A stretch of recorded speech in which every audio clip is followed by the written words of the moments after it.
Movie start होती है और हम इस मूवी के मेन कैरेक्टर फाई को देखते हैं, जो कि बहुत से दूसरे फाइटर्स के साथ फाइट कर रहा था। फाई बहुत सी इंजरीज के बावजूद उन सबसे बड़ी बहादुरी से लड़ रहा था और वो अपनी मार्शल आर्ट स्किल्स और फास्ट रिएक्शन टाइम की वजह से इस फाइट में डोमिनेट भी कर रहा था। लेकिन फिर एक फाइटर अचानक से उस पर अटैक कर देता है, जिसकी वजह से वो नीचे गिर जाता है और इसी दौरान उसे अपना बचपन याद आने लगता है। यहाँ हम उसके फादर को देखते हैं, जिनके साथ मिलकर वो एक ऑर्फनेज चला रहा था। फाई और उसके फादर खोए हुए बच्चों को बचाने की पूरी कोशिश करते थे। एक दिन उन्हें एक बच्चा मिलता है जो कि थकन की वजह से बेहोश हो चुका था। वो उसे बचाने के लिए उसका ट्रीटमेंट करते हैं और जब उस बच्चे को होश आता है तो फाई उसे हमेशा प्रोटेक्ट करने का प्रॉमिस करता है और ये क्लेम करता है कि वो इनविंसिबल है। जिसके बाद हमें प्रेजेंट का सीन दिखाया जाता है, जहाँ हमें कंट्री के डार्क टाइम के बारे में बताया जाता है, जहाँ करप्ट सिस्टम और काम करने के अनसेफ तरीकों की वजह से बहुत से लोग समंदर में डूब के मारे गए थे। जिसके बाद हमें दो गैंग्स के बारे में बताया जाता है, जिनमें से एक गैंग का नाम ब्लैक टाइगर गैंग जबकि दूसरे गैंग का नाम नॉर्थ सी गैंग था। और करप्ट लोग अपनी मोनोपोलीज के लिए उन गैंग्स को यूज करते थे और उन गैंग्स में मौजूद अनाड़ी लोगों को उन वर्कर्स के साथ रिप्लेस किया जाता था जो कि बेहतर लाइफ जीना चाहते थे। जिसके बाद हमें ब्लैक टाइगर गैंग के रैंक्स के बारे में बताया जाता है, जिसमें 3 बॉसेस शामिल थे, जिसमें से एक का नाम नॉर्थ ईवल था जो कि बहुत जालिम इंसान था, दूसरे का नाम ब्लैक क्रो था जो कि हमेशा पैसे जमा करने में लगा रहता था और तीसरे का नाम ओल्ड स्नेक था।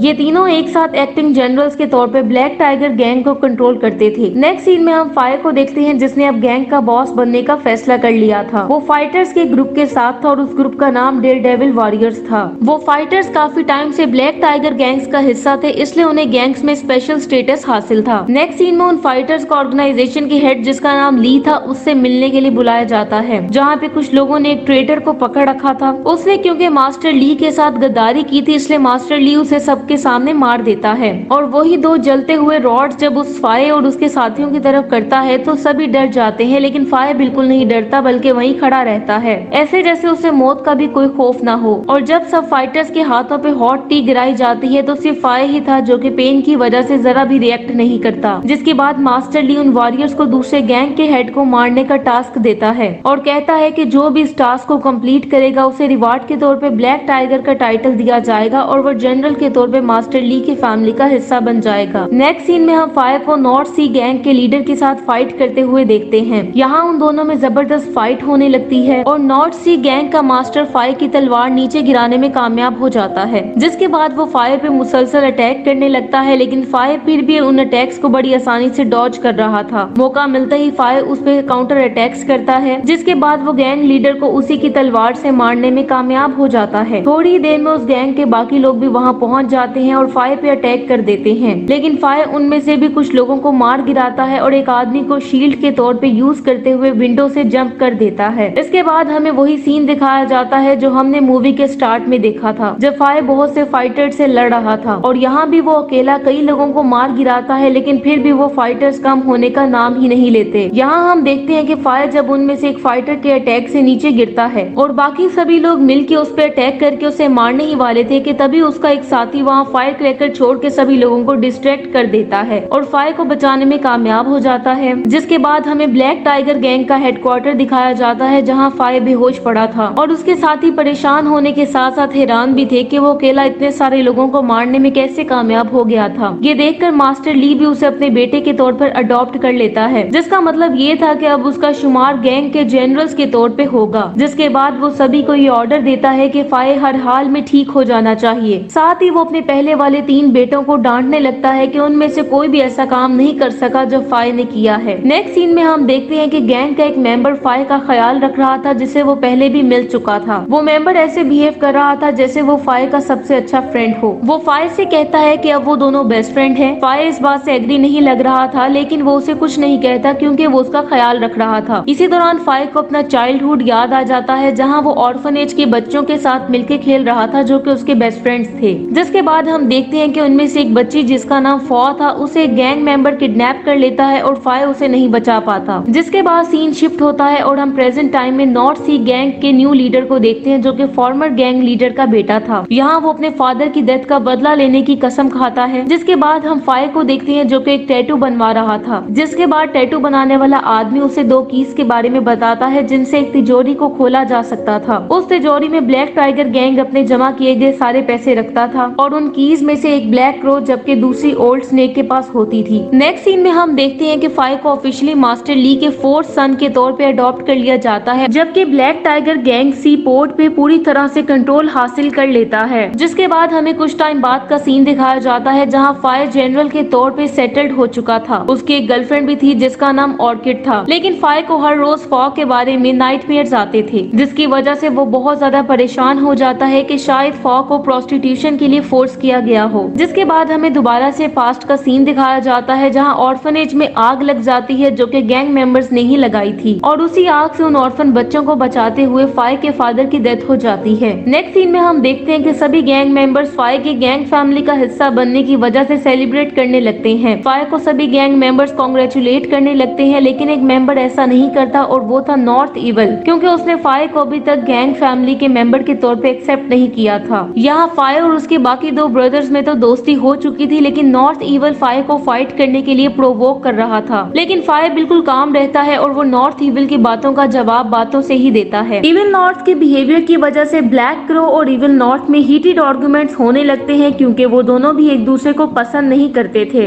इतनी ही देर में मास्टर ली वहाँ आ जाता है और उन पे गुस्सा करने लगता है, क्योंकि वही था जो इन सभी को कंट्रोल कर सकता था। नेक्स्ट सीन में हम फाई के चाइल्डहुड फ्रेंड्स को देखते हैं जो कि ऑर्फनेज में बच्चों का ख्याल रखते थे। उनमें से एक का नाम चून जबकि दूसरे का नाम फायरी था। फायरी चून को पसंद करता था, लेकिन चून के दिल में ऐसी कोई भी बात नहीं थी, क्योंकि चून हमेशा से फाई को पसंद करती थी। नेक्स्ट डे हम देखते हैं कि ब्लैक टाइगर गैंग को 300 स्लेव्स को शिप के जरिए समुद्र पार पहुंचाने का टास्क दिया जाता है। मास्टर ली उनकी ऑफर एक्सेप्ट कर लेता है। नेक्स्ट सीन में हम देखते हैं कि मास्टर ली और फाई ये प्लान बनाते हैं कि नॉर्थ सी गैंग के न्यू हेड को कैसे ट्रैप किया जाए। जिसके बाद हमें दोबारा से फाई के पास्ट को दिखाया जाता है, जहां हम उसके फादर की डेथ के बाद वाली लाइफ देखते हैं, जहां फाई और उसके फ्रेंड को एक मॉन्क अपना स्टूडेंट बना लेता है और उन्हें कई साल मार्शल आर्ट्स की ट्रेनिंग देता है। और जब वो मार्शल आर्ट्स की ट्रेनिंग के बाद वापस आते हैं तो वो अपना एक ग्रुप बना लेते हैं जिसका नाम ऑर्फन गैंग था। प्रेजेंट में हमें दिखाया जाता है कि फाई अब ब्लैक टाइगर गैंग के बारे में बहुत सी इंफॉर्मेशन हासिल करने में कामयाब हो गया था, इसलिए उसके साथी ओल्ड स्नेक पे अटैक कर देते हैं ताकि उससे वो तिजोरी की गोल्डन की ले सके जो उसे मास्टर ली ने दी थी। फाई के साथी जल्द ही ओल्ड स्नेक को मार डालते हैं और उसे करीब ही एक घर में फेंक देते हैं और उसके पास मौजूद की को चोरी करने की बजाय उसकी शेप को प्रिंट कर लेते हैं ताकि उन पे किसी को शक न हो। अब ओल्ड स्नेक की डेथ के बाद मास्टर ली उसकी की नॉर्थ इविल को दे देता है। ये देख के फाई को अपना प्लान कामयाब होता नजर आता है, क्योंकि उसे पता था कि नॉर्थ इविल और ब्लैक क्रो एक दूसरे को पसंद नहीं करते, इसलिए वो उनको लड़वाने की कोशिश करता है और ब्लैक क्रो को एक फेक की के बारे में बताता है और कहता है कि नॉर्थ इविल ब्लैक क्रो के पास मौजूद की के बगैर ही तिजोरी को खोल सकता है, जो कि अब उसने चोरी कर ली है। और ये बात प्रूफ करने के लिए वो फाई के पास चोरी की हुई की और अपनी की को मिला के तिजोरी को खोलने की कोशिश करता है, तो तिजोरी खोलने में कामयाब हो जाता है और इस तरह फाई को तिजोरी में मौजूद खजाने के बारे में पता चल जाता है। अब क्योंकि ब्लैक क्रो को फाई पे यकीन हो चुका था, इसलिए फाई उसे कन्विंस कर लेता है कि इविल नॉर्थ गैंग को बिट्रे कर रहा है, जिसके बाद वो तिजोरी की इन्फॉर्मेशन अपने दोस्त को देता है और उसे तिजोरी को लूटने का प्लान भी बताता है और वो स्पाई टेक्निक्स को यूज करते हुए वो सारी इन्फॉर्मेशन अपने ऑर्फन गैंग तक पहुंचा रहा था। फाई अपने ग्रुप के साथ अपनी गर्लफ्रेंड ऑर्किड के जरिए कांटेक्ट करता था और वो फाई की चाइल्डहुड फ्रेंड चून से कम्युनिकेट करती थी, लेकिन चून उनको साथ देखकर बहुत ज्यादा जेलस होती थी, जबकि ऑर्किड भी फाई की चून के बारे में मिक्स्ड फीलिंग्स का फायदा उठाते हुए उसे अपने दोस्तों को छोड़कर गैंग लीडर के तौर पे काम पे फोकस करने का कहती है। उसी रात हम देखते हैं कि सिक्योरिटी गार्ड्स कम होने की वजह से नॉर्थ सी गैंग के लीडर को वहां अटैक करने का मौका मिलता है और वो अपने साथियों के साथ मास्टर ली और फाई तक पहुंच जाता है और थोड़ी ही देर में उनमें फाइट स्टार्ट हो जाती है। यहाँ हमें मास्टर ली की मार्शल आर्ट स्किल्स देखने को मिलती हैं और इस एज में भी वो फाइट के दौरान बहुत ज्यादा क्विक और स्ट्रॉन्ग लग रहा था। यहाँ मास्टर ली दूसरे गैंग मेंबर्स को बड़ी आसानी से मार रहा था, जबकि दूसरी तरफ फाई को नॉर्थ सी गैंग के लीडर के साथ 1-on-1 फाइट करने का मौका मिलता है। उस न्यू गैंग लीडर का नाम हेंचो था, जो कि फाई पे मुसलसल अटैक्स कर रहा था और वो फाई को संभलने का मौका नहीं दे रहा था और मुसलसल अटैक से वो फाई को नीचे गिराने में कामयाब हो जाता है। लेकिन इससे पहले कि हेंचो उसे जान से मारता, मास्टर ली फाई की हेल्प के लिए पहुंच के उसे बचा लेता है, जिसके बाद फाई मास्टर ली की हेल्प से ही उसे इंजर करने में कामयाब हो जाता है। यहाँ फाई उसे मारना नहीं चाहता था, लेकिन मास्टर ली उसकी स्वॉर्ड को किक करता है, जो कि हेंचो के आर पार हो जाती है। दूसरी तरफ हम देखते हैं कि ऑर्फन गैंग पूरे शहर में अफरा तफरी मचा रहा था और वो ब्लैक टाइगर गैंग से रिलेटेड कुछ बिल्डिंग को आग लगा देते हैं, जिसकी वजह से ब्लैक ब्लैक क्रो बाहर निकलने पे मजबूर हो जाता है, जबकि बहुत से गैंग मेंबर्स फायरी का पीछा करने लगते हैं और उसे रोकने की कोशिश करते हैं, लेकिन फायरी उन सबको मार गिराता है। जल्द ही बहुत से और गैंग मेंबर्स वहां पहुंच जाते हैं और फायरी को घेर लेते हैं, लेकिन फायरी उनसे बिल्कुल भी नहीं घबराता और सभी गैंग मेंबर से लड़ने लगता है। दूसरी तरफ ब्लैक क्रो, जो कि अब अकेला हो चुका था, उसे फायर और उसके गैंग के लोग घेर लेते हैं और यहाँ हमें पता चलता है कि चून के पेरेंट्स को ब्लैक क्रो ने मारा था और अब फायर की हेल्प से वो अपना बदला लेने में कामयाब हो जाती है और उसे मार डालती है, जिसके बाद चून फायर को थैंक्स बोलती है, जबकि फायर ये एडमिट करता है कि वो उसे पसंद करता है। और जब फायर वापस मास्टर ली के पास पहुंचता है तो वो फायरी को वहां लटका हुआ देखता है, जो कि काफी ज्यादा इंजर्ड था। यहाँ मास्टर ली फायर को उसे मारने के लिए कहता है, लेकिन इसी दौरान उन्हें तिजोरी वाले रूम से कुछ आवाजें आती हैं और मास्टर ली अपने बाकी साथियों के साथ वहां चला जाता है, जिसकी वजह से उन दोनों को बात करने का मौका मिल जाता है। यहाँ फायरी अपने फेट को एक्सेप्ट कर लेता है और कहता है कि वो मरने के लिए तैयार है ताकि फायर पे कोई शक न कर सके। फायरी उसे कहता है कि स्लेव ट्रेड को रोकने का उनका ड्रीम उसकी लाइफ से ज्यादा इम्पोर्टेंट है, लेकिन फायर उसे मारने के लिए तैयार नहीं था और वो उसे छोड़ने की कोशिश करता है, लेकिन फायरी उसे ऐसा करने से रोक देता है। इतनी ही देर में मास्टर ली वहां पहुंचता है और वो फायर को फायरी की जुबान काटने के लिए कहता है।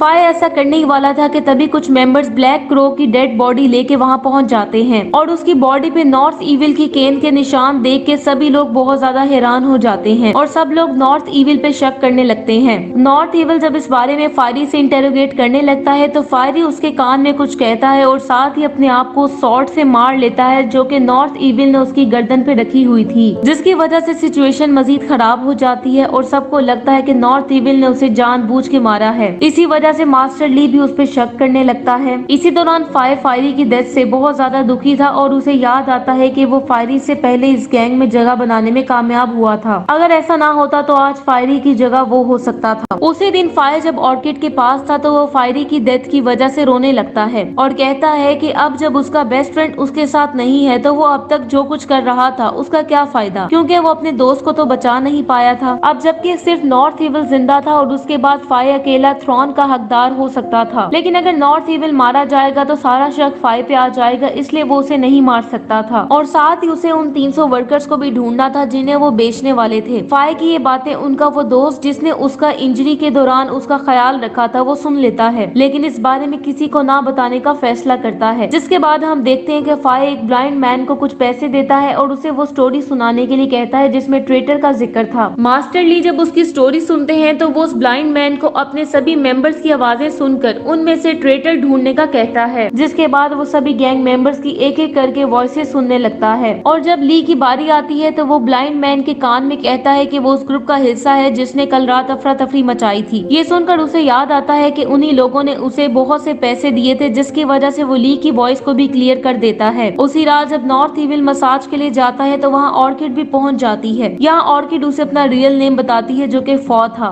यानी वही बच्ची जिसको बचपन में किडनैप कर लिया गया था। यहाँ वो उसे बताती है कि जब 3 साल पहले उसकी मुलाकात फायर से हुई थी तो उसने फायर की जान बचाई थी, जबकि उसने कभी भी फायर को अपनी रियल आइडेंटिटी के बारे में नहीं बताया और उसका ट्रस्ट हासिल कर लिया था। लेकिन वो फायर से जितना प्यार करती थी फायर उसे उतना प्यार नहीं करता था, इसलिए अब वो उसे छोड़कर नॉर्थ इविल से फ्रेंडशिप करना चाहती थी। ये सुनकर नॉर्थ इविल उसकी तरफ अट्रैक्ट होने लगता है और जैसे ही वो उसके करीब आता है तो फॉ उसे मारने की कोशिश करती है, लेकिन नॉर्थ इविल उसके अटैक को रोकने में कामयाब हो जाता है, जिसके बाद वो उसे पानी में डुबो के मार डालता है। जिसके बाद वो वहाँ मौजूद दूसरी लड़की की तरफ जाने लगता है और जब वो उसके करीब पहुँचता है तो वो लड़की अचानक से उस पर अटैक करके उसे मार डालती है। वो लड़की कोई और नहीं बल्कि चून थी, जिसके साथ मिलके फॉ ने नॉर्थ इविल को मारने का प्लान बनाया था और अब फॉ के सेक्रीफाइस की वजह से वो नॉर्थ इविल को मारने में कामयाब हो गए थे। दूसरी तरफ फायर जो कि 300 स्लेव्स को ढूंढने में कामयाब हो गया था, उसे जब फॉ की डेथ की न्यूज मिलती है तो वो बहुत ज्यादा उदास हो जाता है। अब क्योंकि फायर का प्लान पूरा हो चुका था इसलिए वो मास्टर ली से बगावत का ऐलान कर देता है और अपने एक और दोस्त को दफनाने के बाद फायर और उसके कई ऑर्फन साथी रिवॉल्ट के लिए तैयार हो जाते हैं। दूसरी तरफ नॉर्थ इविल की डेथ की वजह से मास्टर ली को फायर की असलियत पता चल चुकी थी, इसलिए पूरे शहर में फायर और उसके साथियों के खिलाफ क्रैकडाउन स्टार्ट हो जाता है, जिसकी वजह से दोनों ग्रुप्स में वार होने लगती है। फायर जिसने अपनी आर्मी को बड़ी अच्छी तरह से ट्रेन कर दिया था, ब्लैक टाइगर गैंग का मुकाबला करने के लिए तैयार थे। इसके बाद वो उन 300 स्लेव्स को भी रिहा कर देते हैं और फिर वो सब मिलकर ब्लैक टाइगर गैंग के हेडक्वार्टर की तरफ जाने लगते हैं और वहाँ पहुँच के फाई मास्टर ली को 1-on-1 फाइट करने का चैलेंज करता है ताकि मजीद खून बहने से बच सके। मास्टर ली उसका चैलेंज एक्सेप्ट कर लेता है, जिसके बाद वो दोनों उसी हेडक्वार्टर बिल्डिंग में पहुंच जाते हैं जहां फाई हर तरफ आग लगा देता है ताकि उस बिल्डिंग को पूरी तरह डिस्ट्रॉय करके शहर के सभी लोगों को आजाद किया जा सके। जिसके बाद उन दोनों में फाइट स्टार्ट हो जाती है। पहले तो मास्टर ली फाई को टफ टाइम देता है और उस पे कई अटैक्स करता है। मास्टर ली उस पे एक हैवी स्टोन गिराता है जिससे वो बड़ी मुश्किल से बचता है। जिसके बाद मास्टर ली उस पे अटैक्स करना जारी रखता है और इसी वजह से वो उसी आग में गिरने से मुश्किल से बचता है जो कि उसने खुद लगाई थी। अब जब आग पूरी तरह बिल्डिंग को लपेट में लेने लगती है तो गैंग मेंबर्स उसे बुझाने लगते हैं, जबकि फाई के साथी उसके लिए परेशान होने लगते हैं। बिल्डिंग के अंदर पैदा होने वाली हीट अब उन दोनों को भी इफेक्ट करने लगती है और वो फाइट करते हुए एक जगह से दूसरी जगह जंप करने लगते हैं। इसी दौरान फाई नीचे गिरने ही वाला था कि वो अपने आप को संभाल लेता है और दोबारा से फाइट करने के लिए तैयार हो जाता है और एक जबरदस्त फाइट के बाद वो आखिरकार ली को नीचे गिराने में कामयाब हो जाता है। जिसके बाद वो मास्टर ली को बचाने की कोशिश करता है, लेकिन मास्टर ली उसकी हेल्प लेने से इनकार कर देता है और नीचे आग में गिर के मारा जाता है। अब मूवी के लास्ट सीन में हम देखते हैं कि फाई अपना बिजनेस स्टार्ट करता है और अपने ऑर्फन साथियों के जरिए शहर पे रूल करने लगता है। इसी के साथ ही मूवी एंड हो जाती है। Thank you so much for watching.